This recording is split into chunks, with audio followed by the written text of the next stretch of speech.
conspiracy to commit murder. All right, y'all, you're locked in here to the Midwest Mayhem. I still always want to show up, and that's just, I have not lost any passion for the job. Welcome to the Midwest Mayhem podcast with your host Tyler and Lockie. This is where small town stories, wild headlines, and real conversations come together. We also shine a light on first responders, veterans, and on mental health. Because every voice deserves to be heard. This is the Midwest Mayhem podcast. I've been an open book about mental health. From a federal prison. Fake leader hiding behind the title. Hey everybody, welcome back to the Midwest Mayhem podcast. I'm Tyler. And I'm Lockie.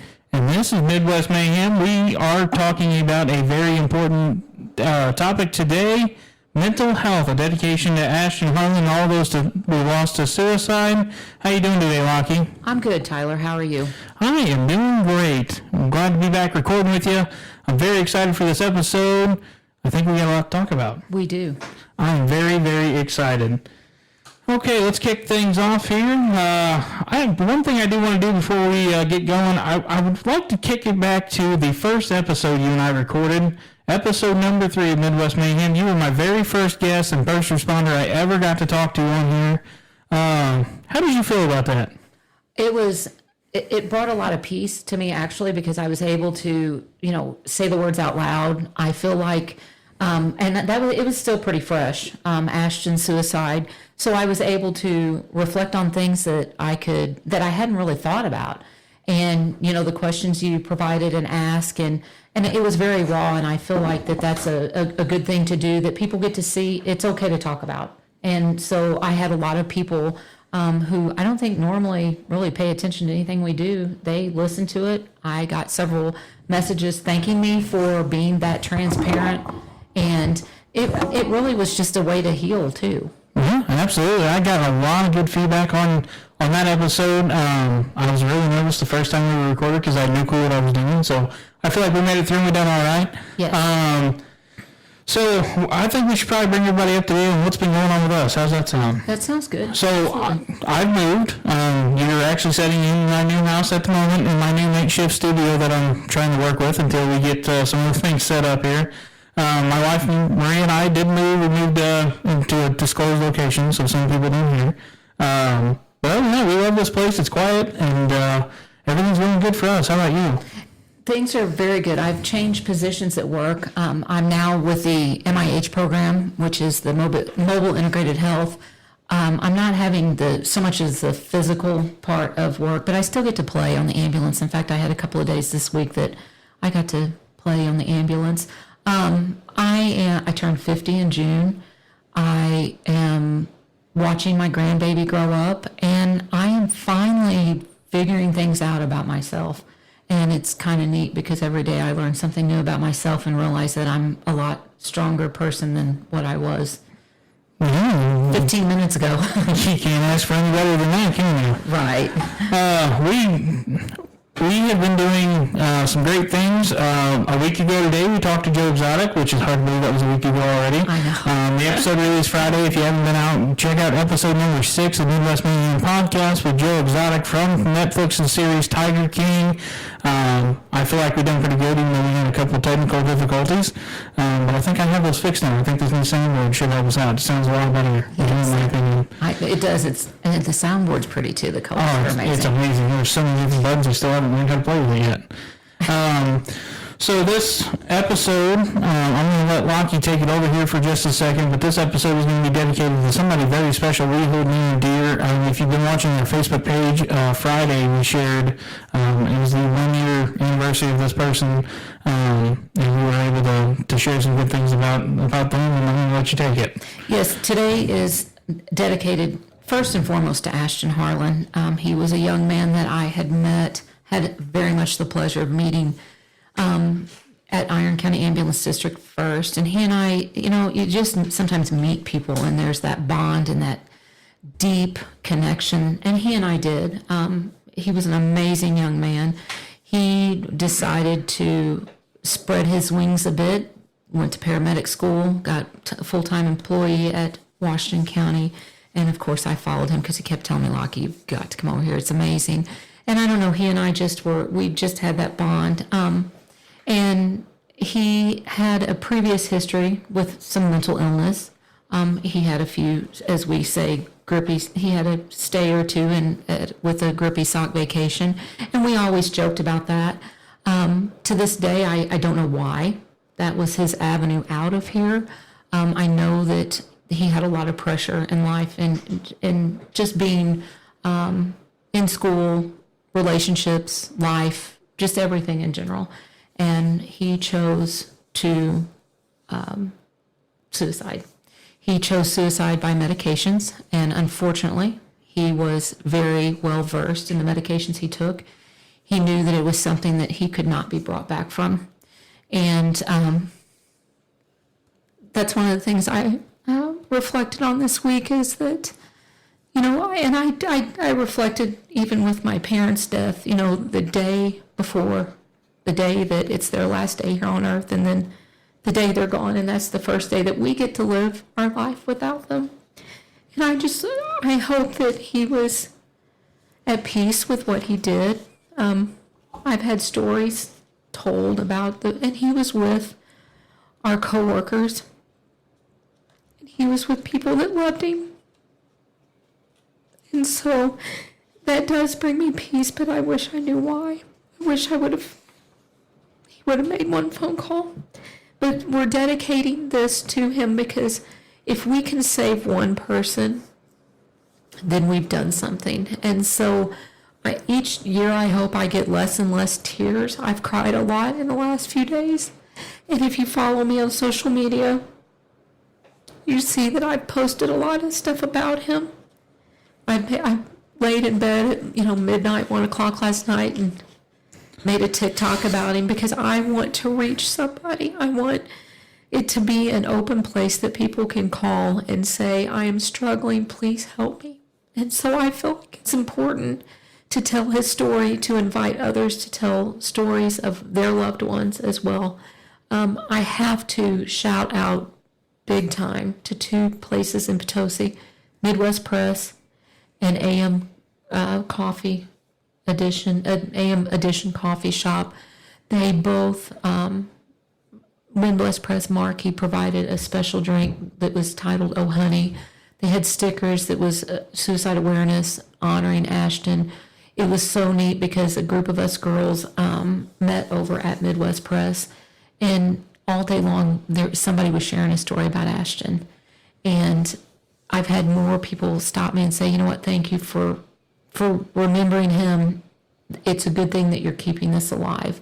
And so I appreciate both of those businesses doing that. And then at work, we also had a moment that we all were able to celebrate him. And it brings peace to know that he's not here, but yet his spirit, his love of life is still living on through us.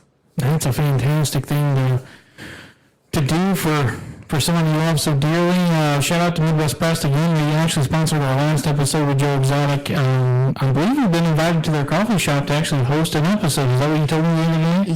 Yes. And if you do follow me on social media, the pictures I have, Emily was quite shocked that I actually posted it. I seen those. But it was so who we are. And I had to actually leave.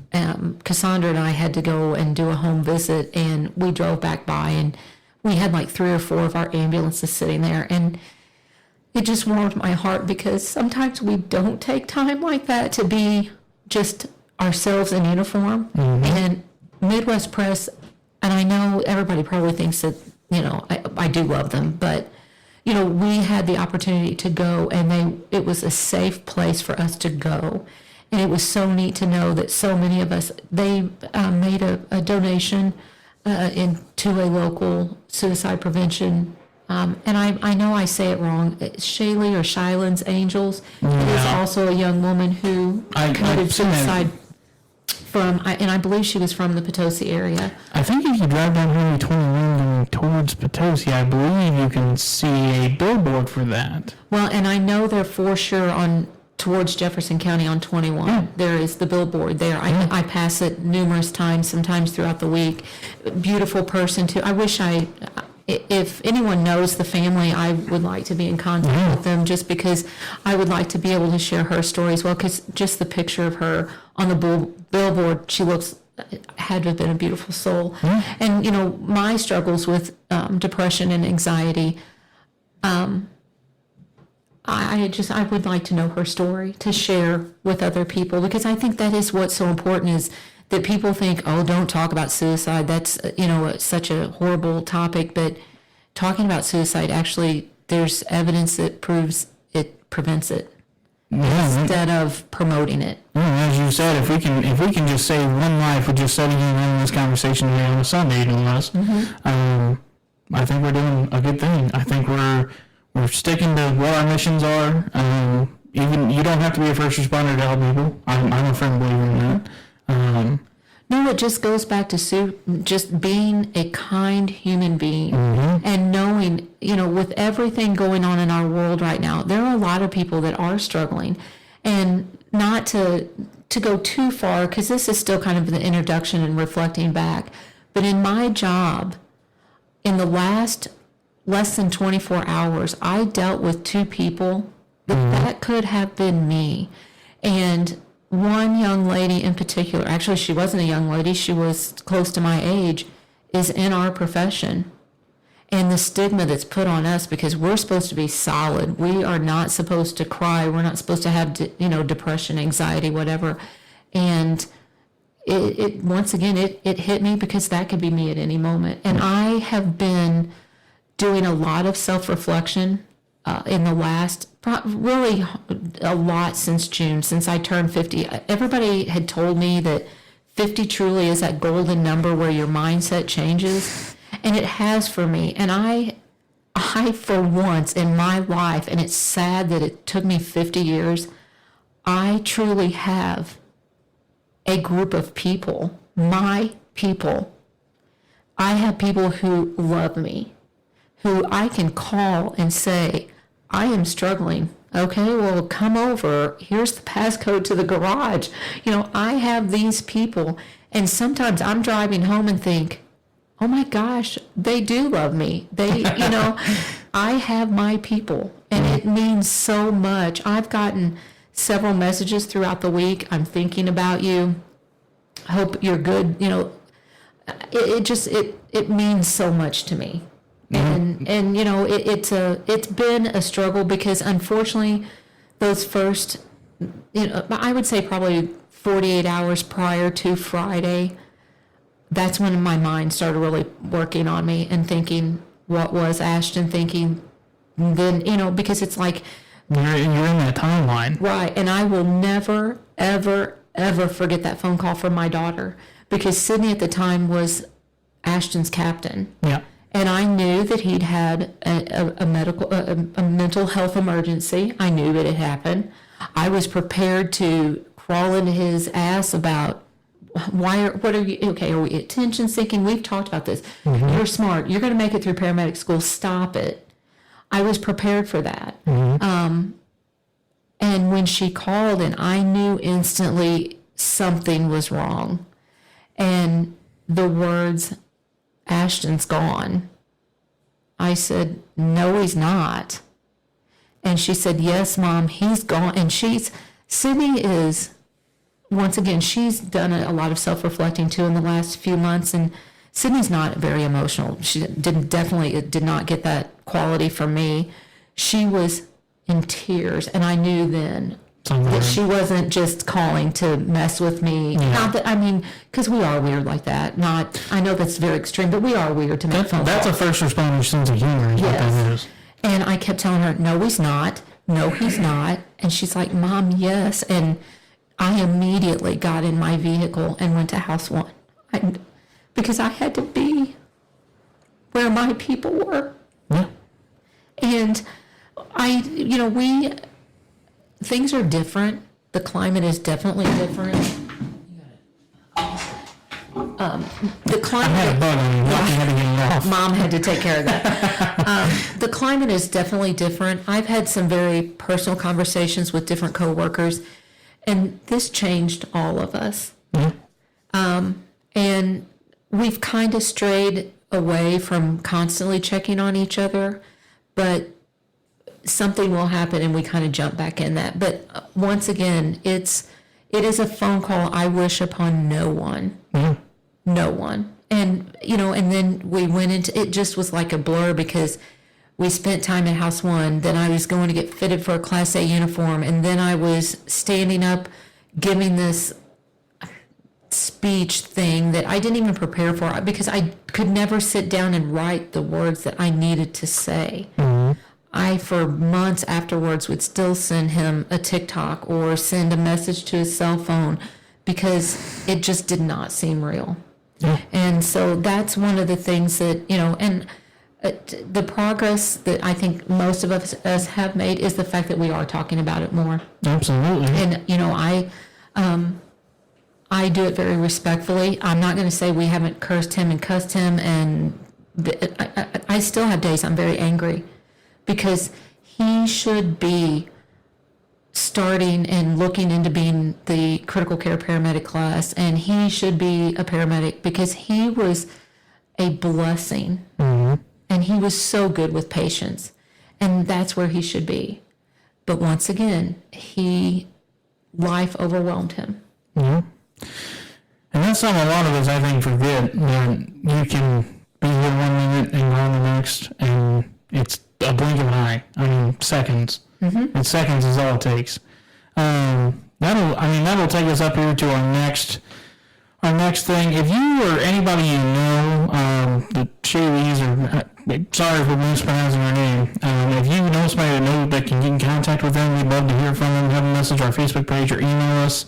If you or anybody you know would like to come on the show and talk with us about your mental health, you can stay completely anonymous. We will not tell anybody who you are. We'd love to talk to you. I would love to talk to you. I'll talk to anybody.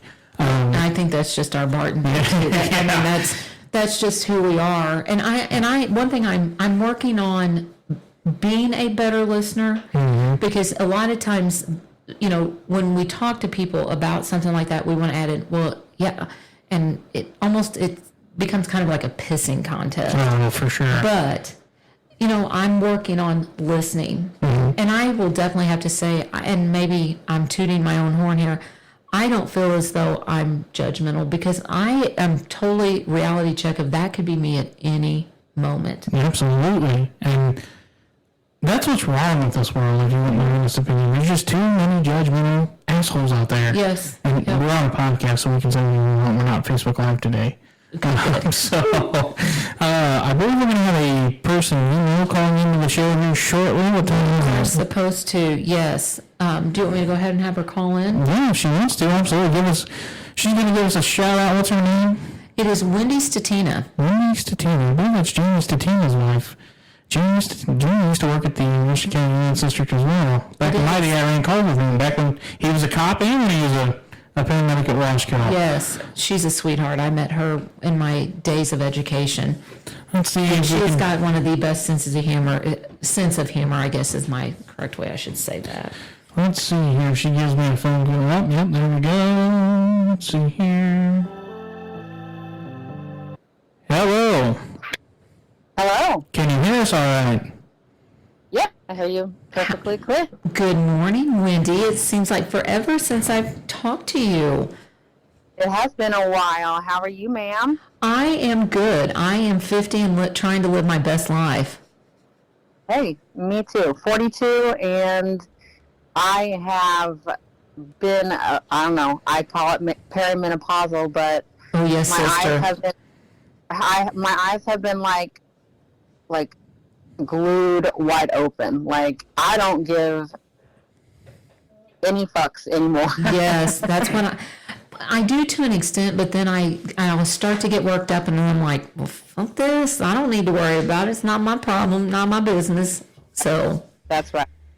Well, Wendy, I'm Tyler. I am the host of Midwest Mayhem podcast, and I'm officially Lockie, my co-host here. You are actually on the recording for the podcast right now, just so you're aware. Wow. Okay. I'll try to keep it. Oh, we don't care. 13. We don't care what you say. We cuss all the time. Yeah, I have a mouth Okay. like a sailor, so. As long as you can hear us both okay, because Joe Exotic last time when we talked to him couldn't even hear us, and it was a little disappointing. No, I can hear you. Good deal. Perfect. So, do you have a personal story you'd like to share? What would you like to share with us today? Well, I've had lots of experience with the suicide. Not myself. Like growing up, there was a very close friend of mine that had schizophrenia, and he was gone from school quite a while. And I remember asking my theater teacher, like, hey, where is Jeffrey at? And she really didn't know. Of course, back in that day, school, they didn't really reach out if you were gone for an extended period of time. Right. And finally, he came back, and the rumor was he was in a loony house or whatever. We like to call that a grippy sock vacation. Oh, okay. That's what and we joke about, and honestly, all joking aside, he sought mental health help in a controlled environment in a facility. Yes. Okay. Yeah. Whether it was his dad put him in there, or because he was a year younger than me, so I was probably 8th grade. No, I might have been a sophomore, and he was a freshman. I think that's what it was. And he came back, and of course we were in drama class, and I was sitting by my best friend, and all of a sudden I look over, and Jeffrey is sitting in the corner talking to the books, like rocking back and forth, and I'm like, Lindsay, look at Jeffrey. And she's like, oh man. So we tell the teacher, and the class is dismissed, and later we find out that the teacher, I guess, did something, and he was sent home. He got sent to another psychiatric facility, and he ended up hanging himself. And it was very traumatizing for me, especially because at his funeral, he had like the markings around his neck, and he also had, I guess he hit his head on the way down or something, because I remember his forehead being bruised. Right. But I was also angry. I was angry at the fact that people who didn't even know him showed up to his funeral. Because Jeffrey wasn't well liked. He wasn't popular. And then you have these people who never talked to him once in their life go to their funeral, and it made me so angry. Well, and go ahead, and because I do want to reflect on that with you. I know how people have to grieve, but he was a high school student, and to this day I know that he might look back on it and he might say, you know what, I probably just went to get out of school. But that's an experience that I've had with suicide. Well, and and think about how long ago that was, and that still probably there are days that it seems like it happened 4 hours ago. And and I understand that part of the anger, because I've worked my way through several different feelings. I have been just rock bottom sad, but then I've been so mad, and I've been mad at other people. And unfortunately, that is one of the things that we do, just because, I loved Ashton. I loved him like he was my child, and I'm grieving. And, I look over 3 people sitting down from me, and it's a person that just worked a shift with him. Why are you sad? Wow. And I think, that, and what you said, and it probably took you becoming an adult to say, well, that's how people do grieve differently.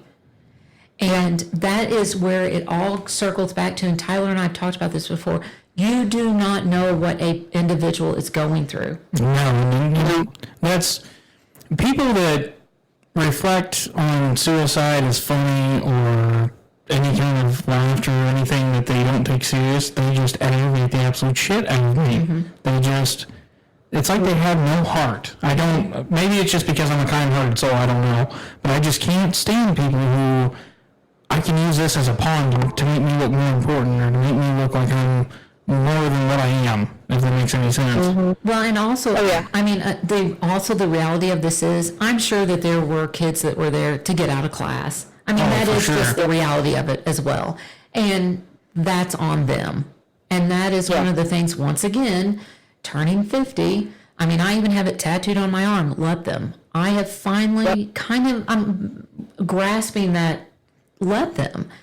Let people be that way. But for me personally, I'm going to choose to help you. And I hate to say to try to save you because it makes me sound like I'm up on this pedestal and I'm going to save it. No, it's just to be that solid for somebody. Yeah, absolutely. And you know, you're in education. Can you imagine sitting down with a group your age, you know, at the age you were at the time to discuss this, especially at that time? Because I was diehard, born and raised to believe that a person who chooses suicide goes to hell. Oh, yeah. I do not believe that. There is no way. There is no way that God, that happens. And I'll probably get a lot of flack for this, and that's fine. Perfectly fine, because in the end, when I sit down across from God, that's all that matters anyway. I don't care what anybody else thought about me. I do not, because you are not yourself. You are not in the right state of mind. Why would you choose to end life? And, you know, that young man, just when you started talking about him saying that he was in theater, I'm sure he was considered an oddball by most of the people in the area. He was a weirdo. He liked music. He liked musicals. He wasn't this boy that everybody thought he should be. And that's just it. And then on top of it, he was granted this gift of schizophrenia. Well, if you're not medicated as a schizophrenic, those episodes are ungodly. Oh my word! Terrible. I will never forget. I had never really experienced schizophrenic, a patient or a person, and I had an older woman. I was exhausted because I went from being in California in 1968 with her, then we were present time, then we were back snorting cocaine. I mean, I was exhausted. By the time I dropped her off to get the mental health help she needed, I was exhausted. You guys know the things that go through our head of talking about, well, should I do this? What I need to do that. Imagine hearing that constantly, those voices telling you, this is happening, this is what's going on. I couldn't imagine battling that. And then, I couldn't either. You know, and you are a kind soul, and I am sorry that you had to experience that. And I appreciate you taking time to share that with us, because that is hard to go back and reflect on. And it's very hard. But once again, it goes back to what Tyler and I are trying to do. This will set you up to, if a kid comes to you, they can talk to you. And hey, this is Statina, this is how I'm feeling. And you will be able to handle it differently. For sure. And unfortunately, you had to experience that, but you can be the light by your experience. And I feel as people who have dealt with these kind of experiences, I consider them tools afterwards. I think both of us. I went to high school with a gentleman, same as her story. Not exactly the same, but he was claiming a gun. Whether he done it on purpose or not, nobody will ever know. But he was kind of he was a loner. He wasn't a real openly wide talking kid. But I feel like after that we were made tools. Whether you're a first responder or just someone who's witnessed it, I feel like we were just here for a reason, and we were put in that situation for a reason. And you and I have both talked about that. But like Lockie said, you can now be used as a resource for a child you educate or whatever it may be.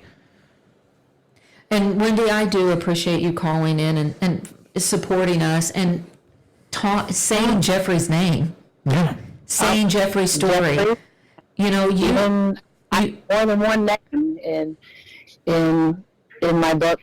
Yes. I like Jeffrey. Then even my daughter. And who is another beautiful soul. And my daughter had some issues. Mm-hmm. But she survived. Yes. And then we had Lucy Martin, Epitosi. Mm-hmm. Well, and that's where, I have tried to also, I mean, I have given names of people. It's important that those angels that are walking this earth know that they are an angel, or that they were the salvation for somebody. And so, and who did you say that was again? Lucy Martin. Okay, so Lucy Martin, thank you. She was a third grade teacher. Mm-hmm. And she just had a beautiful baby, 3 months old. Uh-huh. And one day I got a message early in the morning, please pray for Ms. Martin. And we went to school that day, and you can tell. Okay, so I misunderstood you. I thought she had helped your daughter. Lucy is another victim of suicide. She was a teacher at Potosi, correct? Yeah. Yes. Okay, Yes. I'm so sorry. Okay, continue the story. I'm Okay. sorry. It's okay. Third grade teacher. She had, she just had a beautiful, beautiful child. She was 3 months old, and she took her life. And I know it was half of it was probably postpartum depression,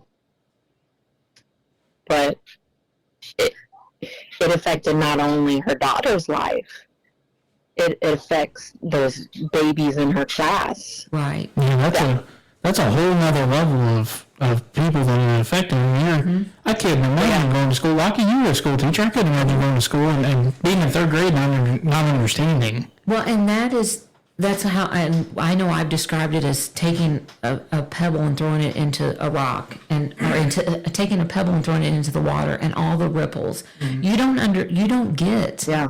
And that's why it is so, you're not yourself. You're not going to think about that when you're at that low point. And of course, postpartum depression is a whole other evil in itself, because, we get frowned upon. Oh, you're just a new mom. You're just tired. You're just adjusting to a baby.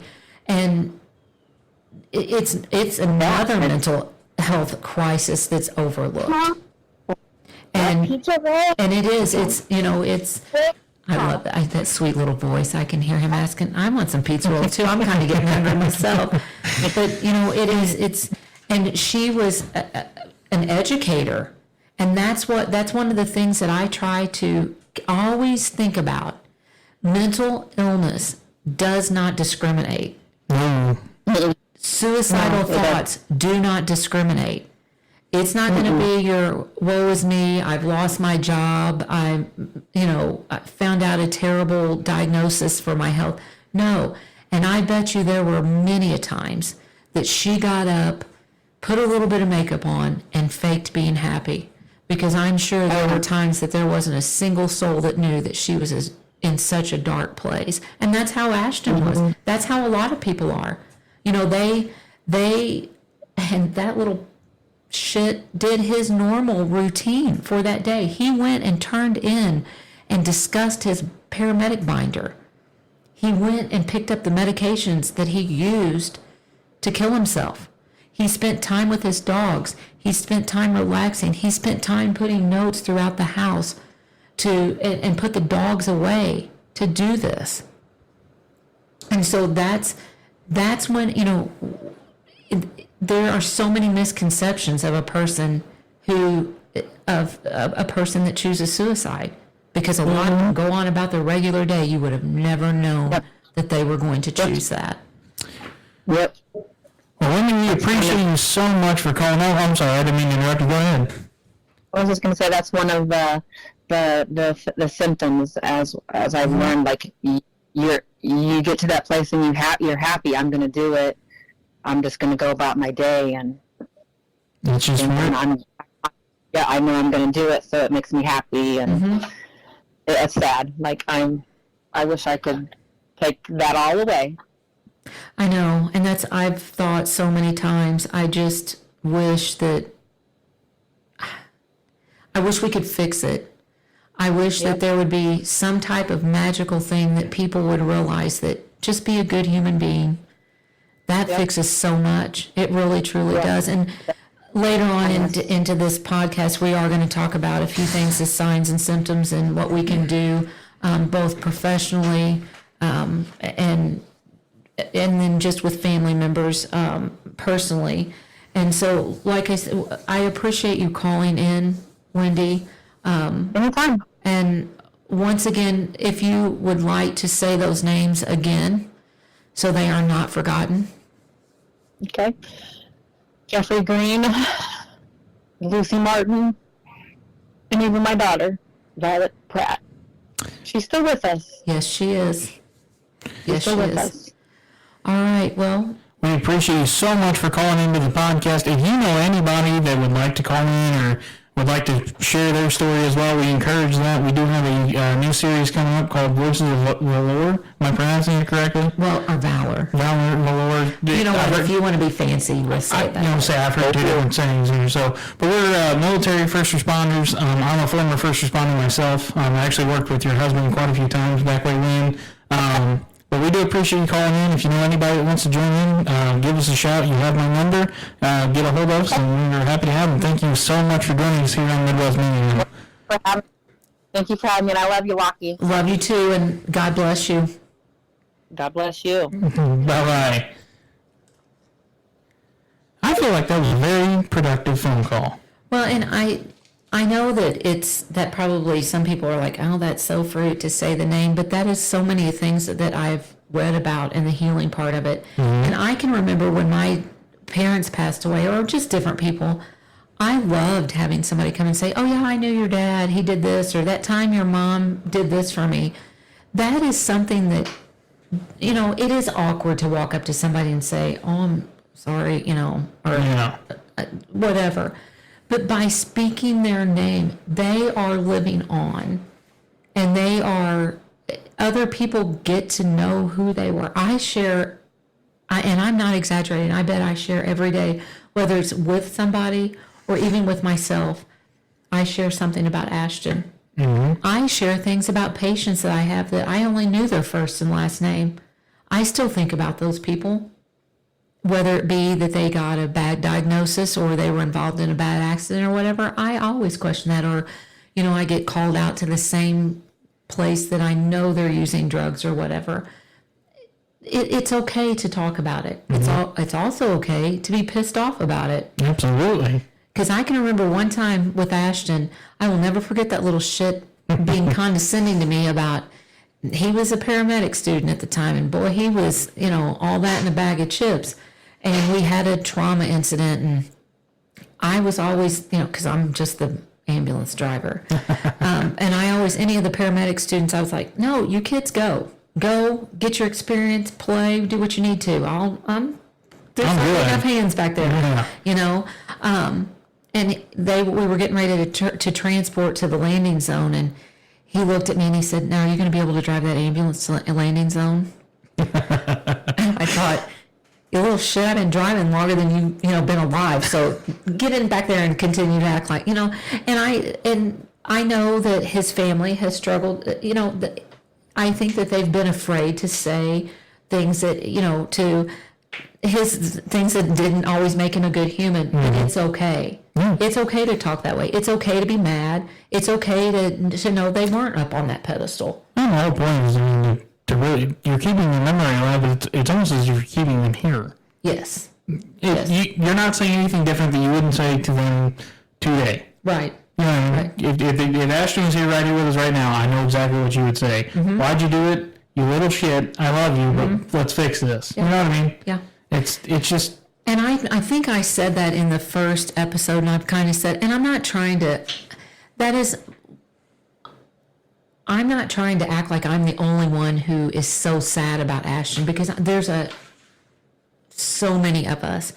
There is a lady that was one of his first partners that Abigail, and she struggles every day as well. Her daughter thought the sun rose and sat in Ashton's ass. Yeah. You know, and so I know I'm not the only one, but I do try so hard every day to remember him but I also am okay with talking shit on him too. Yeah. I mean, he deserves that. With what he did to us, he deserves that. Absolutely. So. Yeah, and I think that's going to take us into, I feel like we've covered breaking the stigma, don't you? Yeah, and, you know, just to kind of focus again, you know, don't always take it as attention seeking. There are going to be obvious signs. More than likely, they're going to be very withdrawn. The mood is going to be very just almost flat at times, or it's going to be just extreme. You're going to probably notice that they're not bathing as much. Things that they love they're not as attentive to. And then sometimes they will just talk about, well, you know, I think life would be better without me or whatever. But pay attention to it. And, you know, it's okay to go up and say, okay, especially with first responders. Okay, so we just got back from this call, and you're saying you should have stepped out on 21 highway and been hit by a train, or you hit by a diesel, or whatever you want to say. It's okay to pull that person aside and say, okay, not trying to be, you know, Mama Henya here, but are you okay? And just asking, are you okay? That opens it up. Very simple but very dangerous question to some people. Yes. I don't know why. You could be having the worst day of your life. I'm one of those people. I'll talk to you. You can be mad at me, sad, happy, whatever you want to be, but I'll check in on you. I don't mind. Matter of fact, I've talked to you more this week than I think I have the entire time I've known you. So, it's always good to check in, and whether you get tired of me or not, I'd rather you get tired of me and tell me to shut up than not talk to me at all. Well, and I believe, too, that if you feel that urge to make a phone call or to send a text message, do it, because there's a reason why. They had a little mishap there. Yeah. There's going to be probably a little bit of a break there. We had just a minor mishap, which, I mean, it's a Barton thing.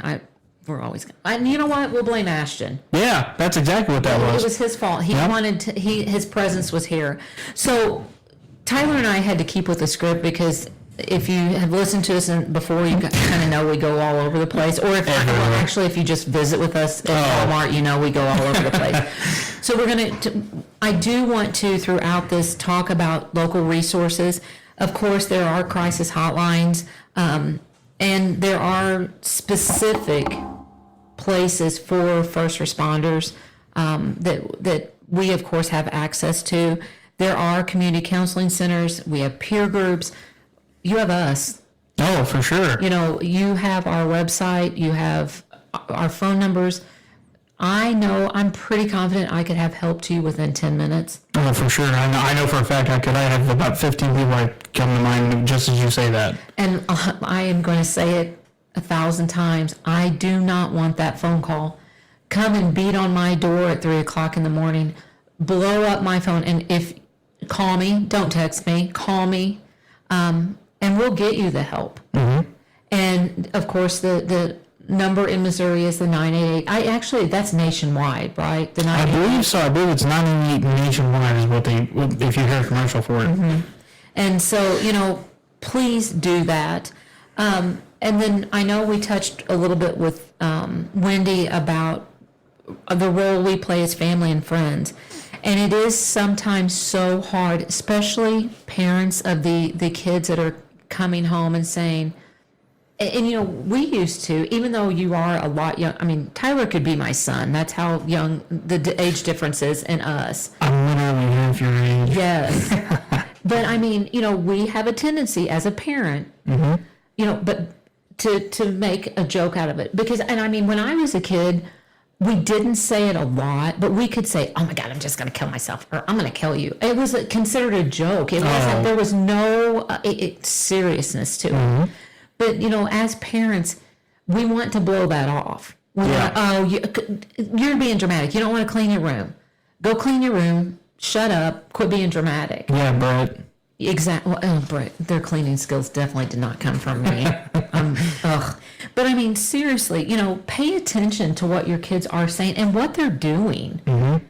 And then, if people that are friends of just your friends in general, listen to them and do not be judgmental. It is so easy for us to be judgmental. Oh, But easy. don't be. Let them talk. And I'm actually taking a class right now for my job, and that's one of the things is the communication. Even your body language in talking to somebody. Don't sit there with your arms crossed. Don't put that fucking phone away. If somebody sits down to have this conversation with you, put that phone away. Make eye contact with them. Touch their arm, whatever. But don't judge them and just listen. Mm-hmm. Because it takes a lot. If that person is willing to come and sit down and say to you, I have self-harmed, or this is how I'm feeling, then you take the time to listen. Absolutely. I couldn't agree more. And, and a lot of times we think that they have to immediately be taken to a hospital.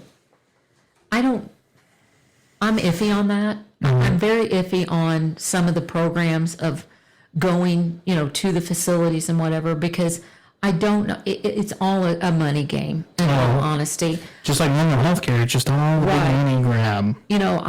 Let's say I'm sent to a facility on a 96-hour hold. For 96 hours, I'm going to probably be just prescribed medication to put a little Band-Aid on it. And then a lot of times we start feeling better because we are medicated and we don't think we have those things. So just pay attention to the routine and what the person's doing. It is all about taking time to listen and to not be judgmental. And it takes literally seconds. Seconds to notice, Mm-hmm. seconds to act. That's what I like to say. Seconds to notice, seconds to act. Mm-hmm. Oh, which will take us down to, like you said, put your phone down. That is a very hard thing for, especially kids my age. I'm addicted to my phone. I'll be the first one to know. But you know what, Tyler? I think that's a misconception. I think that, and I blame COVID. I'm going to blame Ashton on this one. I'm going to blame COVID. I think we got so obsessed with social media and TikTok. and doing those things that we don't know how to communicate with each other anymore. You and I had this discussion the other day, and I truly believe that if we would just lose phones for like a year and a half and let the world regain what it was. Mm-hmm. Look at after 9/11. It was a terrible incident, but I wish that's what we could be again. The day I was only one. I don't remember. Mm-hmm. But from what I've read, heard, and watched, we were a true together country. You couldn't do one thing that your neighbor didn't know you done. No, you were one nation. We were truly one nation. I can remember you could not find an American flag in the county. Yeah. Every house had an American flag on it. I remember, and if you've been my neighbor, you know this, I'm not real neighborly. But I will have to say I love the neighbors in my little compound, even though it is spread across the driveway. But I love my little neighborhood network I have, but I've never been real neighborly. I was out talking to the neighbors. Everybody had a common thing. Mm-hmm. And I joke about, I'll be sitting in the room with coworkers and there'll be 6 of us in there. 5 of them are on a phone. And I'm just sitting there thinking, why can't we be talking? Yeah. When we went on vacation a couple weeks ago, we were sitting down to, I think it was breakfast, and I think my brother-in-law, him and I think Maria actually, neither of them had their phone. Well, I'm sitting there just going to town, doing something for the podcast page or something, and I just looked over and I remember him and Maria having a conversation about, man, this drives me nuts. We're on family vacation, we're having family breakfast. Why can't, and that hit me. Why can't we put our phones down for 5 minutes? You know what I mean? It's just the respect. I always thought it's a disrespectful thing. Mm-hmm. And unfortunately, your phone, you do pay bills on it, talk to people, check your social media, check your email. There isn't a thing on my phone I can't do that we're doing right now. Right. And I'm not super, super into my phone, but I do depend on it because that is there are things that I would never know is going on if I didn't have a cell phone. Mm-hmm. And And that's one thing it drives me nuts, and I'm guilty of doing it too.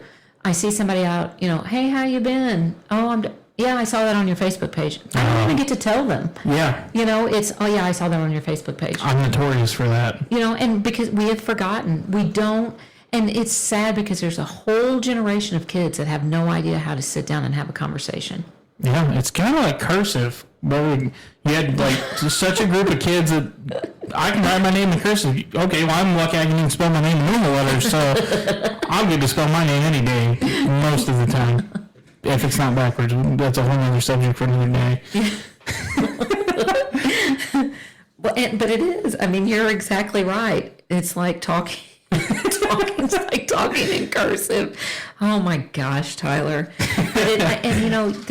I've sat in on job interviews with the young, and I hate to say that because I've met just as many 50-year-olds that are the same way as some 16-year-old. Mm-hmm. We can't. I don't. Age is just a number. And we need to stop with some of this generational bullshit. Agreed. But I can say my age group, we do know better.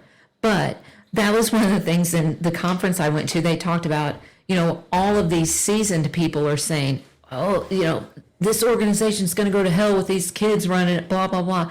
I'm sure those kids are thinking, this organization's going to hell with these old people working here. There are things we have to adapt to. Mm-hmm.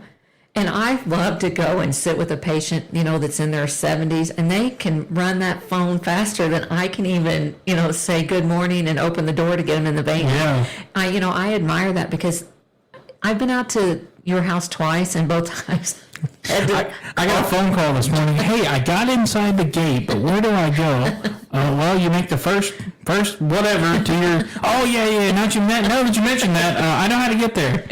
But they always make fun of me about stuff. But there's some things I just don't care because I want to sit down and I want to talk to you. I want to make that connection. I want to laugh. Mm-hmm. That's what I want to do. Yeah. So, and one of the things that is. I definitely think needs to be addressed is the fact with this, we were having this conversation. I said that Chat GPS or whatever it is. Chat GPT, for those of you who don't know what it is, it's a fantastic tool for most of the time. But it can lead to very bad. I did read a story on that the other day. Yes. If that's where you're going with that. Yes, and the kids there have been cases of people committing suicide. It tells them how to do it. Yes, and we get on Facebook and we have filters because I can do a Facebook post that I look like I'm 30 years old and just put a little filter on it and whatever. But we can live that life on Facebook, but it's not anything at all like it really is. Mm. And then, and you see things that people are doing, vacations are going. It's such a wrapped up thing that we do question who we are. And that is... that can be the negative part of it. But then again, there are the positive things. There are positive things with, technology. We get to do things like this. We get to have people call in. We get to, pay our bills. I don't have to write a check anymore or... What's a check? You probably... I know you do know that, you turd. If I don't want to talk to you, I can reject your phone call and send a text and say, hey, I'm busy. If you want to text, that's fine. Well, that makes a whole lot of sense. That's just telling you yourself. I will have to say that I had a conversation on the phone this morning. I was very nervous about it because I am not, even though I love to talk, talking on the phone, I've gotten away from it because we don't do that. I'll send you a fast message. I'm the opposite way. I guess because I'm just impatient, but I hate if I need an answer. Hey, Maria, what are we doing for dinner? I don't want to wait for you to text back because I know how some people are. Oh, I'm really bad. If you text me, I'll look at it, put my phone down, and forget you ever texted me. 3 days later, you'll get, oh, hey, yeah, whatever it was we were talking about. Well, and I even hear people talk about how their boyfriend or girlfriend or husband or wife either said, I'm filing for divorce or we're breaking up on a text message. I would at least give a phone call for that. Yeah, but can you send me an email? That'd be great. No, well, here, don't tell Maria, though. It's not, I don't want her to divorce me with a text message, but hey. She won't, I promise. Okay. Well, I think she's finally realizing the prize that she has in you. We'll go with that. Maybe it's probably a good thing she didn't join us today because I think she probably have something else to say about that. But we'll continue on. Well, and and just in our notes here, something that the cyberbullying that goes on as well, and I know that that was honestly kind of one of the things that when I left the middle school atmosphere, or I don't know if that's the right word I want to use, teaching, I was tired of being, that's when phones started really coming, and I was sex patrol, I'd get emails, so-and-so sent this message to my kid, what are you going to do about it? And schools have their hands tied. Yeah. But, and in that same sense, these kids are given a Chromebook now that's their notebook and paper and pencil, it's insane because then you want to write all these policies of you can't do this, you can't do that. Okay, but you're giving them a tool. These kids are smart enough to jump through your firewalls and your hoops and whatever. Well, and funny you say that. At the beginning of this school year, I remember seeing a bunch of parents all mad. They created these little pouches. It's like a magnetic lock, and the schools bought a ton of them, and each kid is given one, and you have to put your cell phone in it, and the school magnetically locks it. I don't remember what the name of the pouch is, but I got doing some research, and I've seen videos, and it's more than just Missouri, but there's quite a few states that have done it. I've seen videos of kids in school trying to pry this thing open with anything. They destroyed them. Yes. So not only is your tax dollars paying for this, these kids are destroying it because they're so addicted. It's like smoking a cigarette. No, it is. It's 100% an addiction. Absolutely, it is. And again, we're just as guilty. But when I was in school, I guess I was middle school when cell phones really started to pick up and kick off. And then after that, all of my high school years was cell phones. And I think my senior year is when they really started getting in Chromebook deals, and I wasn't a fan of those. Notebook and paper works for me, but although I'm fairly tech savvy, should I say? Yes, he is, and that's what I told him. This is all this stuff's on you. Just make sure I can hear and be heard. So, but I mean, that's where we're at with the being able to cyber. And then what's scary is they can take a picture and whatever that AI stuff is, and be a totally different situation than what it was. Yeah, I can take a picture of you right now and make you 800 pounds if I wanted to. Yes. So maybe I should. That might be my new weight loss thing. Hey, check this out! I lost 200 pounds in a week, and no, it's not math. I still have all my teeth. That was one of my favorite things from Joe last week. So, but and what we have to do as professionals, and I mean professionals, no matter what you're doing, even if you're, you are not. I always joke about me being a professional. It's like that is a joke, but I mean, just be alert, take time, put your phone down and have conversations, and there are so many programs out there, and just please take a time away from your phone, and there needs to be more reality checks, maybe. Oh, for sure. So I wish I could find a way to just, I don't know if I should say this on the government may listen to this, but I wish I could find a way to just make a big cell blocker for just a day.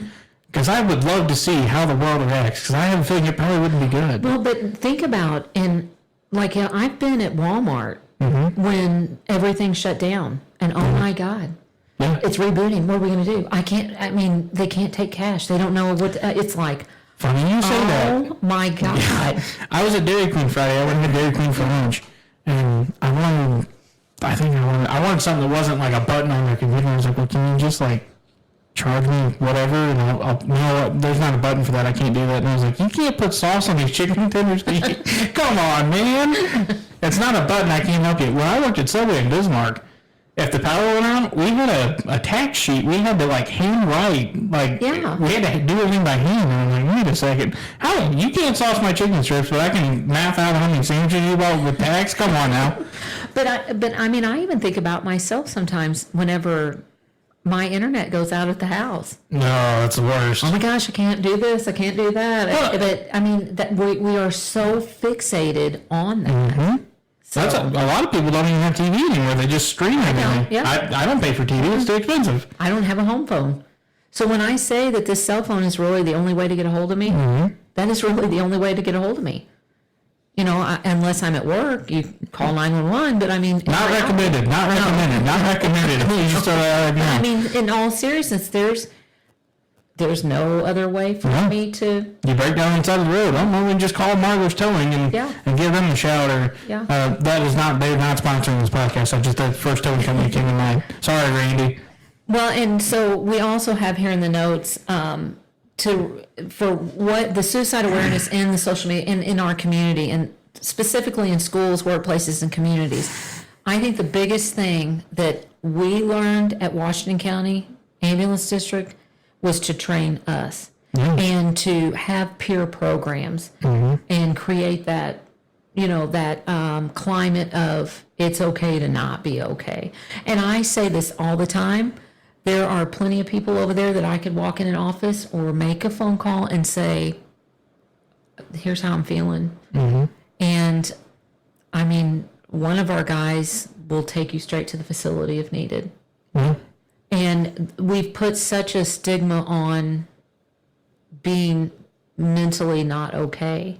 And we have to stop that. We have to stop. For sure. And I don't want everybody to think it's okay to have a bad day, but the suicidal thoughts are more than just a bad day.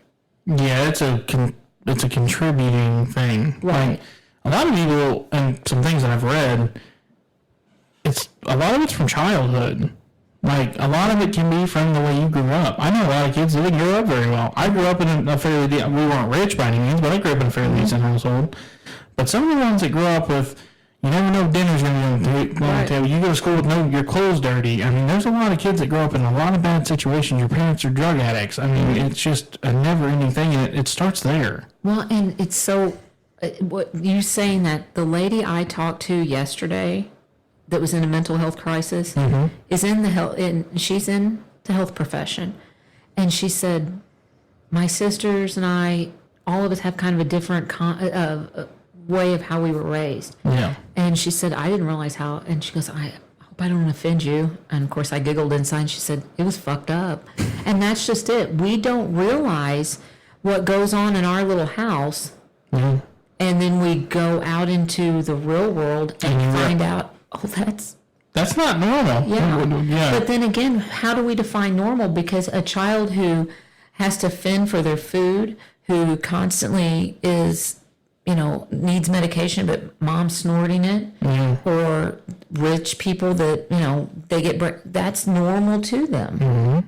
And so once again, it goes back to that non-judgmental, it goes back to, you have got to be humbled at any point. Absolutely. You could be, because you know what? It's all a choice. Because I always joke about Jeffree Star rich. I could if I came across the right way to do it. Yeah. But I could also be homeless and living under Big River Bridge. Well, don't worry. I'd still invite you over. You can use our shower. How about we got 2 of them? We have 2 of them now. You might even be not Maria might let you sleep in the spare bed. I'm not sure yet. Oh, yes. So, but just open, and I hate using the old have an open door policy, but be there to support them. Don't put someone down because I call out sick because you know what? I just don't feel like coming to work today because you know what? I had a day, I think it was last Tuesday, Monday or Tuesday. I think it was Tuesday I talked to you. You said you did. I didn't feel it. And that's okay. It was okay. That's okay. Because as we've stated before, I'll never forget a man in our area dropped dead in the parking lot where he worked, and within 72 hours his job was posted on Facebook, which is messed up. I mean, it's not funny. It's just like you sit and think about that and your brain can't process how quickly that happens. Like, it's not funny what happened, but the fact that you can just be replaced in the term dime a dozen, I mean, is a true thing. And I have finally realized that if I'm not there to do the job, either it won't get done, or you know what, find somebody else who can do it. Yeah, absolutely. And I'm just a deadbeat county worker, so you can find a bunch of fat white guys anywhere you want. But that take those days. Oh, they give them to you for a reason. Exactly. And I don't have to give you a reason as to why I want to use one. If I want to wake up and sit naked in my backyard, well, that's what I'm going to do. Exactly. And just have that open dialogue of, hey, this is how I am feeling. And there are times I'm ready. I mean, I've gone into the offices at work and said, I just need to sit in here. I can't be out there right now. Okay. And they're not pressing me. Are you okay? Are you what? No. They just let me be because they know. And so that is, and just educate yourself. Absolutely educate yourself. And I know we're kind of moving. You've gone to the next section. Oh, really? Well, no, I was making sure we're on the same page. Good. I attended the Missouri First Responders Mental Health and Wellness Conference. And it was very heavy. And you and I talked about that. Yeah. It was really kind of poor timing. September sucks. Oh. And isn't it the Green Day song that Wake Me Up When September Ends? Yeah, I think so. No shit. That's like my theme. Seriously, it is. And, my dad died in September. Ashton died in September. And Ashton's family, he has I believe it would be an uncle by marriage, died from COVID complications. Today. In fact, it's Logan. Logan was in law enforcement. Amazing person. I did see Iron County, Yes. And so September sucks. It really does. It really does. But I attended this conference the week of Dad's death anniversary, the week before Ashton. So I sat there listening to a lot of stories. And and once again, I needed a day. Yeah. That's kind of why I took off that day. Day to repress. Yes. But I heard so many stories and so many things about suicide and being healthy and, taking it seriously. I had no idea the high numbers of law enforcement, Missouri Highway Patrol. There's one story, and I have slowly started researching this, of a highway patrolman. He jumped off Niagara Falls. And 10 days later, the body was found, and his wife speaks on behalf of a spouse that had to live through the suicide. But the stories of, I had to keep this strong facade and I couldn't be weak and show weakness, and the alcohol, drugs are a big one that we get into and we do. And the story of that highway patrolman was gut wrenching. And then I had another man that he talked about, a friend who he hadn't talked to in years called him and had the pistol in his lap to kill himself. And once again, and I think I read somewhere it's like 12 minutes is what it takes to if you have 12 minutes to talk to somebody, a hug is, and I know a lot of people are not huggers. I know they aren't. And I've been on scene with people, and I'm like, can I just give you a hug? And they're complete strangers, and they often take it, and they're the ones that they're not letting go of me because that is, they need it. Yes. Sometimes you don't realize you need it. You just take it and you're like, man, this is kind of nice. And it is. Yeah. And it's nice to just, and I would always tell my kids in school, I don't care if you really care what I have to say, but at least act like you care. Yeah. And I hate to say that because it makes it sound like, well, you don't care. I'm going to come and talk to you, but you're saying you don't care. But you may catch something that just making you feel like you're important, making somebody feel like they're important and taking time for them. Mm-hmm. But the stories that came from that, and I've tried to change some of my mental health thought process because it does boil down to changing your mindset and training your brain. And I saw a thing yesterday on Facebook. For 21 days solid, you write down 3 things you're grateful for. And so yesterday I said that I was grateful for my family, my job, and my friends. And today I will at some point sit down and write down 3 things I'm grateful for today. And, and so there are so many stories of people. And like I said, that we as first responders, our coping skills are disgusting. It's unreal. And funny you say that. For those of you who don't know who we are or haven't ever listened to our podcast, I'm a former first responder. I was a fireman for 10 years. Rocky and I actually were on the same fire department, but together back in the day. She's now a current EMT with Washington County Ambulance District. back when I was 18, the same department Lockie and I were on had ran a call. It was probably 3, 4 o'clock in the morning, somewhere in that gray area. And we had shown up. It was a car accident. And there's a lot of details we won't go into, but we showed up, and I don't think any of us were expecting what we seen that night. Well, and not to go into extensive, because I think we did talk about it. Maybe I don't know if we actually talked about it after the fact. Yeah. It was one of those calls, and you guys know they continuously get information from the callers, and a lot of times they update us as we're going in and out and whatever. And it was one of these, it was a motor vehicle accident with rollover. Then it was, with fire, with entrapment, all this stuff, and we're like, yeah, we're probably going to get there and, the roadside and, hit a deer. Yeah. And I can remember, us topping that hill, and there was the smoke, and the language I used, which I apologize to Keith, I was, I'm not going to say it because that is not something, I won't share that comment because it was pretty foul. Yeah. And no, it was that and then some.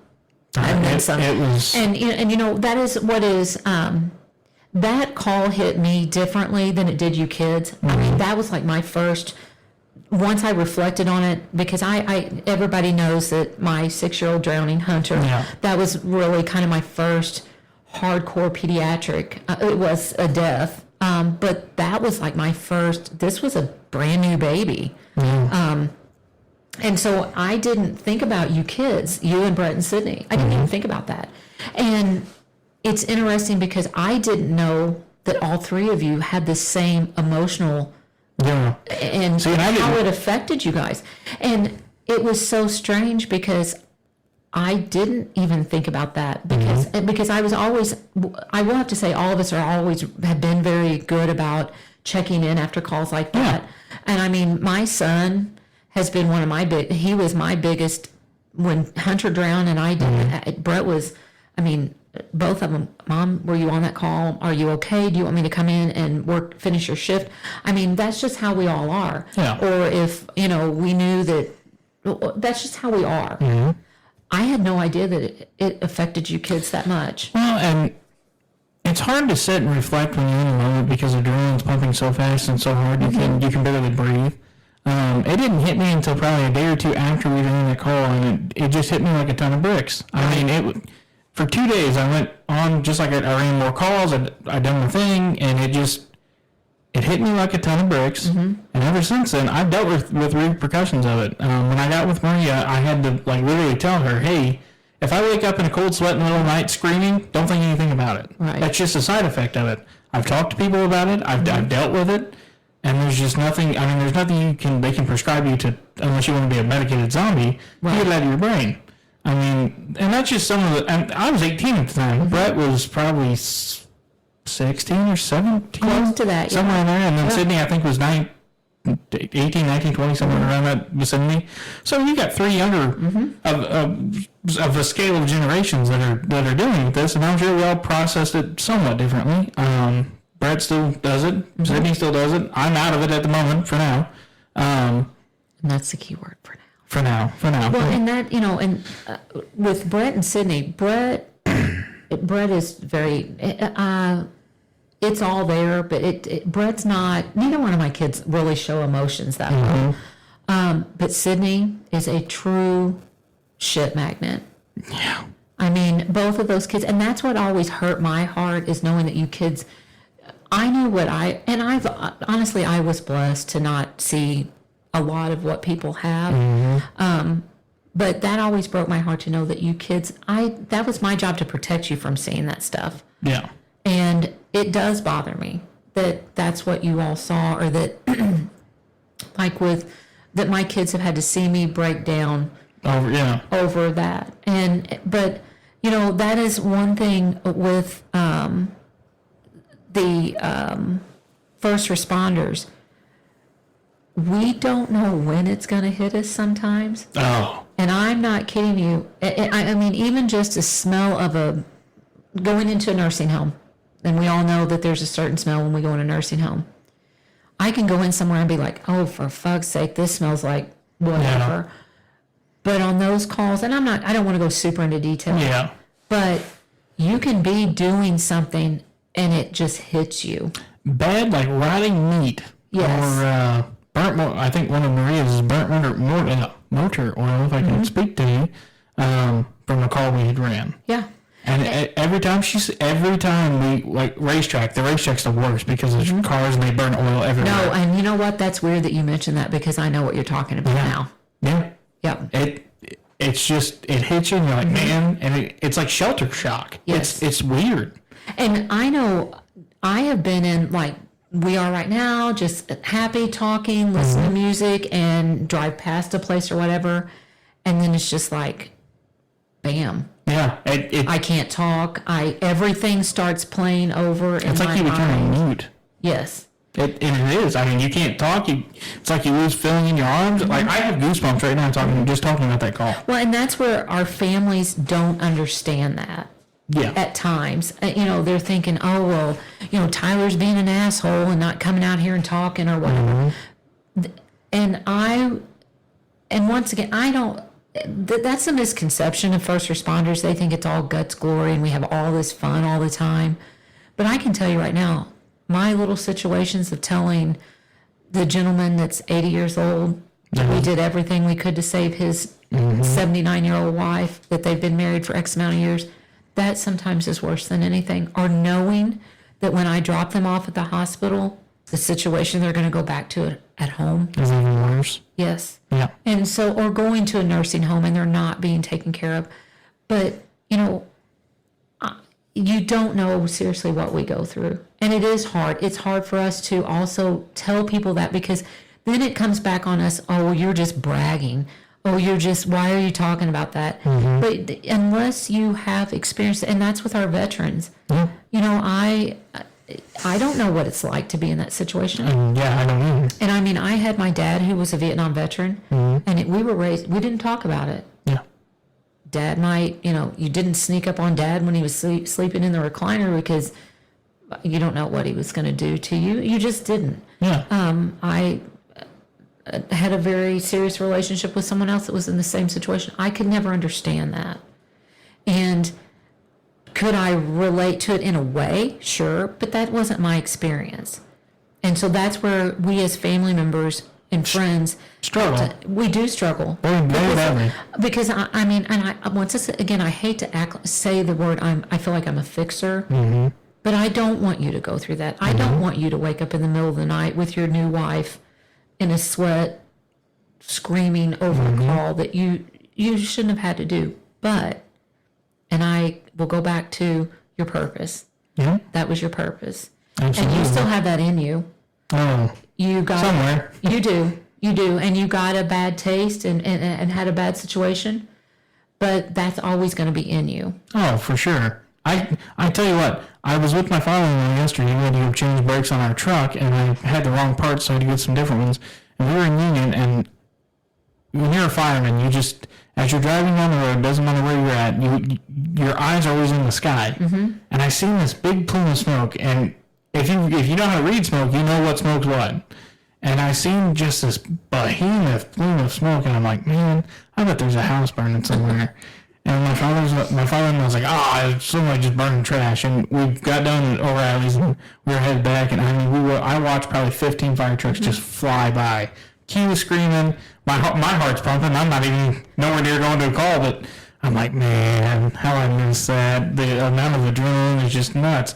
But it's a trade-off. You trade to get that. It's kind of like drugs. I want that fix, but there's consequences with that fix. Yes. And that's the best way I can describe it. It's like doing meth. Yeah, you might get high, you might be awake for a couple days, but the thing, you lose your teeth, as Joe Exotic said. Shout out to Joe Exotic. You lose your teeth, you lose your family members, you lose all your weight. It's just it's a good trade-off, I guess. I don't want to say good trade-off. It's a trade-off that you have to make to get what you want. Well, and I think that we can also say that when you lose that, because I don't do this to be like, and I hate when people say, thank you for your service. But, it is hard from the yard. Yeah, I don't like that. I do this because I want to care for people. For sure. I take this job very, very seriously. It's not a job. It's my passion. I am doing work here on earth. I am with a person on the worst day of their life or the best day of their life. And that is something that it's hard to believe that me, just normal little me, and by little I mean very big, I'm a big fella, but it's hard to believe that you, just one random person from the middle of Podunk, Missouri, can be somebody's just saving grace in a day. Well, and to think that all of us go into a complete stranger's home. Oh. We put our hands on a stranger doing our best to save their life. We see them in their most vulnerable time, and we're choosing to do that. Yeah. And shout out to all the volunteer fire departments out there. There are so many. 90% of your fire departments in the United States are volunteer. So if you live close to one, go check out with them. Go check in with them is what I meant to say. I can't talk to him. You're doing fine. Anyways, go check in with them. Go talk to whoever's in charge of that department. Fill out an application. I promise you, you won't regret it. And and with that being said, one of my pet peeves is the public critiquing. Oh, they've got this, they've got that. Okay, you want us in your emergency. And that's the key thing. It is your emergency. Yeah. And, as first responders, do I think it's ridiculous to go to the same house 6 times in 2 days? Sure. But it's your emergency. Hey, God bless him. I still should get that stool out of the kitchen. But, that's something that, these guys work for everything they do. And I do have to give a shout out to Potosi Fire. Yeah. Because those guys, they show up for us. And they were working their butts off. I don't think any of them had any sleep the other day. And our ambulance crew fixed dinner for them. I'm not doing it to brag on our guys, but that's a relationship we have to have. Yeah. And so I do appreciate them because I've been there and done that. Yeah, it's a lot different when you've actually been, like, I can tell you, you come home from work, you work a full-time 40-hour job, you get home and you can be home for 5 minutes, 5 hours, or 15 days. You never know when the pager's going to go off. And if you don't go, that truck doesn't roll out. It sits right in the firehouse, and then dispatch has to wait. Oh, well, let's see, blah, blah, blah's not going, so let me call 2 counties over and see if I can get somebody else that is full-time. And around here, we have 2 full-time departments within the next 6, 7 towns. Yeah. So, you got to work your way all the way up that ladder and pray somebody is available to get that to happen. But it's something. Just make sure you appreciate your first responders. And don't forget, we are doing Voices of Valor. Valor. I can't talk to them. I'll pronounce it eventually. Opening up military first responders. To come on here, tell their story. You can come join us here in our makeshift podcast studio. You can call in just like Wendy did with us today. But I want to hear your story. I want to talk to people. I don't care if I've known you for 10 days or 10 years. I want to hear your story. I want to reminisce kind of like you and I have today, and I want them to join us. So if you're listening to this episode, please reach out to somebody who wants to do this with us. I want to hear more stories, and I want to do more of this. I feel like it's a good thing. But and to kind of start closing this down a little bit too, the healing it's a neat feeling to be healed or to be working on. And I have bad days. I'm not going to act like, and things happen, but I truly feel like I handle things differently. I feel like I know a little bit more now what to look for. I feel like I've always been a people person. I've always cared about other people, but I feel like it's kind of next level. Yeah. But then I also am to the point where I also don't care. This is who I am. Yeah. I am going to be there for people, whether they are for me or not. And that's where you have to take time to reflect on yourself and reflect on your professional life. You have to reflect on your personal life. And are you living it? What are you doing in your life to make a difference and to serve your purpose? And if you are questioning what your purpose is, that's when it's time to maybe realign some thinking. And you are not weak for asking for help. No, absolutely not. That does not make you a weak-minded individual. I can tell you right now, my place of employment, the neighboring counties are not going to shun you because you need help. That's not going to happen. I know that there are probably companies that are, and shame on you. You need to educate yourself a little bit better. But this is my whole point of, and I cannot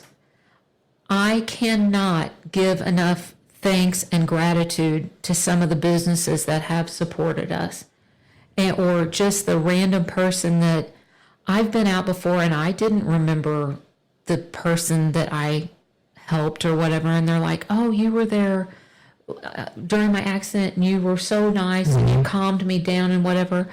I don't even remember. But that's where it goes back to pay attention, have conversations, and if you're struggling, ask for help. It's not going to hurt you. And I think sharing the stories, and I need to figure out how to say this, because I wanted to tell a lady last night, is when you look at me, what would you think?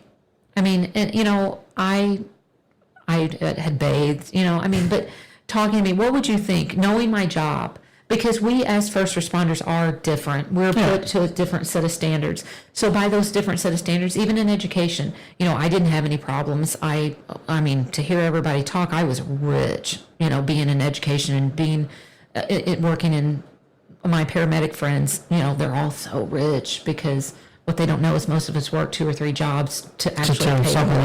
Right, but I could be that person at any moment. I should not be looked down on because I'm struggling. Just because I'm a first responder or I look on the surface like I have my shit together. That's not fair. And so, it is, I have learned a lot. I hate that it took losing my friend to do that, but I can handle it differently now. And by doing this and talking about it, I hope that we save one person. And to go back to the businesses, Midwest Press and AM Edition. Fantastic. Well, and the city of Potosi, they do, I believe it's August, whatever, I don't know if it's like the 29th, 30th, somewhere around in there. They do a random act of kindness day, and it's all dedicated to, and I believe it's Shaylee. I want to say Shaylee. I think that's right. And they bring awareness to it. They are doing an event next week that is community-based, and it's going to go to that. And that's what we need. We need other people supporting this, and it not being this stigma. Absolutely. It shouldn't be hidden secret. No. And, I appreciate those who have reached out. I appreciate those that are going to want, and Wendy calling in, and huge shout out to Wendy. That was great. And I mean, being transparent. The key thing is you're being vulnerable. And that goes to one other key point of dealing with people. Never use those things against that person. If somebody comes and talks to you and bears their story and breaks down with you, don't ever use that against them. And that's why people are so afraid to share what they have, because I tell you what, give me this, or I know this about you. That's part of the reason why I left fire service. I just couldn't deal with the ignorance. It's just, well, and I will never forget, and unfortunately, my overthinking self, I can remember in 6th grade a mean, to me it was a mean thing, and it really was, a thing that was said to me. And I can remember when Hunter died, and I am still, I don't talk to Dory as much, but I think of Dory. I think of her every day too. I mean, I think of those people all the time. But I had a coworker say, well, she's just using this as an excuse for her bad behavior. No, I could do a lot worse, because I could be ruthless like that. What was it I sent to you yesterday? Was it something about cocaine and hookers? You could be in cocaine and hookers. Rocky's not into cocaine because I'm aware of it. I'll be sure we'll start doing podcast drug testing once a month just to make sure. But I feel like this episode's gonna really hit some places we didn't get to cover last time. A lot of resources. I'm gonna let you talk about what our resources are one more time, just to make sure we cover those. And if you ever want to talk, you're welcome to come on here and talk with us. You can remain anonymous. We want you in here. First responder, normal person, military, whatever you may be. You're always welcome here. Doors always open. But I'm gonna let Lockie go over some of the resources we have because these are very near and dear to her, and then we're gonna cover some more things, and then we're gonna wrap this up. Well, definitely the resources are the 988, and like I said, just a friend. You know, you can talk to another first responder. We have the resources. I personally, Tyler, and I know this, he said it. We will find you the resources. I will sit and talk with you. Whatever you need, just reach out, please. Do not put yourself and your family and your friends into this situation. And, you know, I am going to challenge each of you to just some simple things that I think you should do that helps. Reach out to somebody. Mm-hmm. Reach out to one person. You know, if the thought crosses your mind, reach out to them. Just let people know and ship rainbows. You know, be positive. Find the positive. Jot down 3 things you're grateful for the next 21 days. But just try to be positive. Take time away from your phone.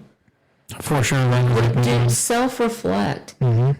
You know, and think about what you can do to be more present for yourself. Mm-hmm. Show up for yourself. Show up for others. And, you know, there are resources that like I said, working in the MIH program, there are so many resources. And I know so many people. And if I'm presented with a situation, I may not be able to say, and then I'm like, oh, wait, hang on. I know so-and-so. Let me give them a call. Yeah. And so, you know, find someone that you trust, and listen when they come and talk to you. Please listen. Please, please, please listen. That is the biggest thing. Make sure you listen. If you're listening to this podcast, I know you can take time to listen to somebody else that's in a crisis. I'd much rather you listen to them than us because we go on and babble most of the time. But talk about it. Talk about your people that, you know, your loved ones, whether it was suicide or death, whatever. Talk about your struggles with depression. Just talk about it. Mm-hmm. And, you know, I think once we alleviate that stigma, I think, and numbers, there is an incline in numbers. I will have to say there is, and it simply boils down to there are resources available, and it is taken more seriously now. And so there is a good, there are good things happening. Mm-hmm. Things are becoming, the numbers are better. That's great. And so that is a plus. I know that I have programs that are free to first responders. And please, I kept every resource I have. Peer support with the agencies that you work for. I highly recommend, if you are not doing that training for your people, do it. Even if you can send 2 people. But I have resources, from my understanding, is free. And I believe you have somebody from that training that you went to that wants to come in and talk on the podcast, correct? Yes, we do. Fantastic. I look forward to that one as well. And another thing I'm going to just highlight on, don't let it be a generational thing. Because us older folks can help you younger folks, and you younger folks can help us older folks. And, you know, we have to stop being stubborn about things. We can't have another Ashton. Agreed. We can't. And I know that, I think it was a statistic you and I had shared, 1 in 4 first responders think about suicide. And there's 2 of us sitting in this room. There's 2 of us, and I can tell you. There's 3 of us in the house. Right. And I can tell you for sure, I've thought about it. Mm-hmm. And the fact that I'm a chicken shit, that's the only thing that's kept me from doing it. I'm glad you're still here with us. Yep. I myself, this episode is dedicated to Ashton Hoon. I'm a dear friend of Rocky's and my wife's who worked at Washington County Union's District. Yeah, I feel like we really got somewhere today. I think so, I too. feel like we're going to do one of these episodes probably in the next 4 or 5. But for those of you who didn't see on our Facebook page, we'll go back to the poison real quick and talk about it. Rocky is now the official co-host of Midwest Mayhem podcast. She was so great in our first episode that we did. I had so many good reviews. I was glad to bring her back, and then we got to talking, and I don't know if I talked her into it or if she just decided to go with my crazy idea, but she is now the official co-host of the Midwest Mayhem podcast. I'm so thankful to have her here and have her talk with me. Just talking with her makes me feel better. It just makes my day. And I looked forward to last Sunday. I looked forward to this Sunday. I look forward to next Sunday. I do too. And, and I think the more we can get out and share our stories, I think with this little podcast, who knows where it might go. No, you never know. I mean, we did get a call from a federal facility. Make sure you go back and check out episode number 6, Federal Prison. We talked to Joe Exotic. We got a couple things coming up. Friday, the 3rd of October, this episode will air. So if you're listening to this, it's probably the 3rd already. So Friday, October 10th, we're going to kick off our first episode of Voices of Valor. Yes. Did I Yes, tell you? you got I it got it. right. Look at that. Our very first guest will be Sydney Horton, Rocky's daughter. She is a critical care paramedic, correct? Yes. With the Washington County Union's District. Sydney has taken on the challenge to be our very first guest and listen to Rocky and I ramble. And I'm sure she's got some stories that are going to be really good and some not so good ones. But we're going to talk with her. She's going to share her story. And I'm really hoping she opens the floodgates for others to want to talk to us. Well, and she asked me the other day, she's like, well, what am I going to talk about? Are you going to have questions you're going to ask me? And I said, I'm sure we will. I mean, we I'll kind of come up with script things something. out. And she said, well, I don't want people to make fun of me. That's the stigma that I'm talking about. Yeah, exactly. And, I said, well, you know what? If they do, fuck them. Agreed. And, Don't listen. and she's like, well, what do I talk about? And I said, well, the fact that you started out young. Yeah, very young. And, that also you were a captain at a very young age. You were in charge. I mean, and that's one of the things, me being in as old as I am, I've yet to have a supervisor or a boss That's older than you? that's older than me. I mean, I have 20-something, 30-something-year-old kids telling me what to do. You must have a thing, because I'm 25, so... But I'm not trying. I respect them. But Absolutely. I mean, but she was doing that. She also became a mother, and like I said, she is a shit magnet. And I hope that this is not. I'm not in a fantasy world as a parent, but both of my kids. I have been blessed to have both of them. Brett can work on some things, but Clean your room, bro. it is what it is. And Sid could too. I could too. But my kids have always been very passionate about their job. They are very dedicated to their job. Sid's had some hiccups here and there and whatever, but so has Brett. Everybody has. Yeah. But they are. I've never had to worry about my kids, and I do believe that being in this job kept them from being in trouble. And yourself, and we've promoted this before. The volunteer fire department. It's a big thing. You'll get made fun of for it, I promise you. If you're in school right you now, will. I got made fun of for it. I'm sure Brett and Sydney both did too. You guys are nerds. Why would you want to do that? Blah, blah, blah. It is a great thing. It's a great community resource. It doesn't cost you a single thing. If you don't know how to do it, they will teach you. They will provide you with gear. It doesn't cost you anything. And for you older guys that are at the fire department, you are an example. Yeah, you are setting an example for these young kids, and it will keep them out of trouble. I truly believe. And then I know, I have worked with people that as kids, they were into drugs, they were shitheads, and somebody in the EMS first responder family pulled those kids in and changed their lives. Exactly. It's a great community resource, but I do look forward to Sydney Jordan joining us. I think she'll have a lot of really neat things to say. Good. I'm really hoping we open that floodgate. Make sure you share this post on Facebook for Voices of Valor. I'm so excited to have so many different people on. The 17th, as of right now, we don't have anything scheduled. We might take a weekend off. I'm not sure yet. We'll get there when we get there. If we have any updates on that slot, we'll be sure to share. Friday the 24th episode, I believe it'll be episode number 9. It'll be episode number 9. Voices of Valor 2, our second guest, Judge Michael Randazzo out of Bismarck. I think that's Bismarck, right? Mm-hmm. He's a judge of I believe in Iron County. Is it the Iron County? I believe so. Yeah.